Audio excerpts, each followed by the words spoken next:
was a member of parliament from 1994 to 2014.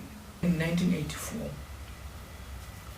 when the ANC in exile called some of the women, myself was also called in Lesotho with other women, I think the ANC began to say there is no need for two women's organizations because both these groups fall under the auspices of the African National Congress.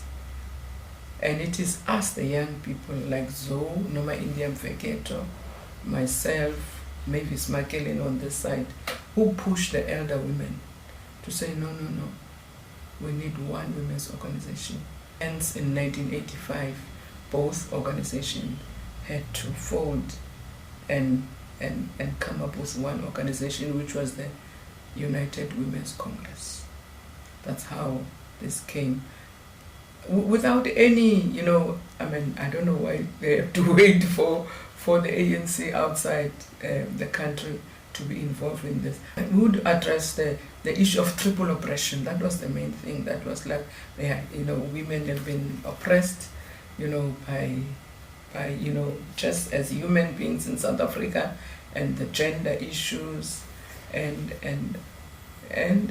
race, those were those issues. But when the UDF was launched, we were still two women's organizations, with no much difference indeed, and we were also involved in fighting the discrimination of the time already. If you remember, that was the time when forced removals again in terms of people who came from other provinces were deported. We would be involved in supporting those women.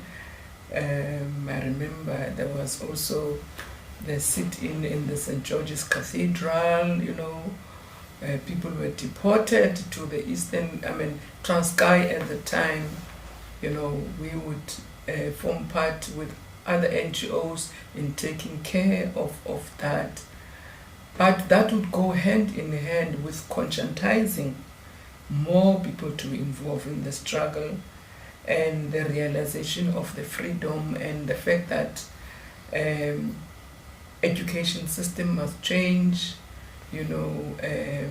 addressing gender issues, and the conscientization would come with celebrating the lives of those who are in prison and those who are in exile, some for the duration of 20 years in prison, and they were saying, these women used to come and cook for us and take us out to see Cape Town, and they would say, we were afraid to even tell our families that my husband has been arrested for terrorism. I was also recruited into an underground of the MK. I became one of the underground workers of MK, and I used to go out as well, out of the country in Lesotho, take instructions, come back, and we had to house or find places for these young ones when they come back and do their missions in South Africa and so forth. I was the secretary of the Federation of South African Women. That organization, we the young ones realized later that we cannot call ourselves federation because we are not a federation. We tried to convince Anneli and others that no, we need to rename ourselves because we are a one organization, we are not a federation. Then we called that a Women's Front organization. So I was the secretary of that. And when we moved to the United Women's Congress, I was the deputy secretary of the United Women's Congress, when it was launched in 1985. Being recruited in the MK, it would be something very private. It's not done openly because you only know yourself and someone in your unit. You don't know who else was doing what, because You only know yourself and the people you're working with. Because when you get tortured, there's no way that you can say you don't know anything.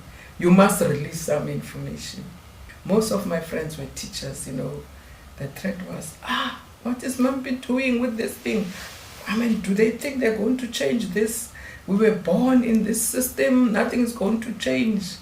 What are they getting from this fighting? They're going to be arrested. Look now, they get arrested. We were given names in our own neighborhood and communities, They are instigators, they are influencing our kids to fight for something that will never come. You become a bit of an outcast in your own family, in your own community. That is possible. So your friends are only the ones you are in the struggle with, and they would call it name. This thing of theirs, there's not even a name. Yeah, those ones, they're fighting for this thing of theirs, it's like, we're not part of this. When I was working for Dependence Conference, part of our work was to transport families to Robben Island. And when Mandela was moved to Pollsmoor prison, I think after that I got my driver's license. So when his family came to visit, I also wanted to take their family to go and see, because my colleague said to me, next time they come, you must take them, because I had an opportunity to see Mandela. While I was working for Dependence Conference, I think the release of political prisoners was beginning to be real. Those who were serving 25 years were beginning to be released. The excitement, I happen to know because I'm working with these people. So I tell women in the township, and then they come, we welcome them. People were running after you, wanting to be part of this now. We were no more recruited now. We were really being hunted, to register people, to join this organization, to be part of this excitement. And serving in the structures of the initial ANC after the unbanning at the time, building branches all over the Western Cape. Cowley House was turned into trauma center because others who came from exile, were traumatized by the fact that they don't have their families, they don't know where they stayed. And they would say, the last time I left, we were staying in Nyanga, mention an area that does not exist anymore, assisting them in finding their families and so forth, In 1994, I became one of the first members of parliament in the legislature in the Western Cape. I was elected to serve in the provincial legislature.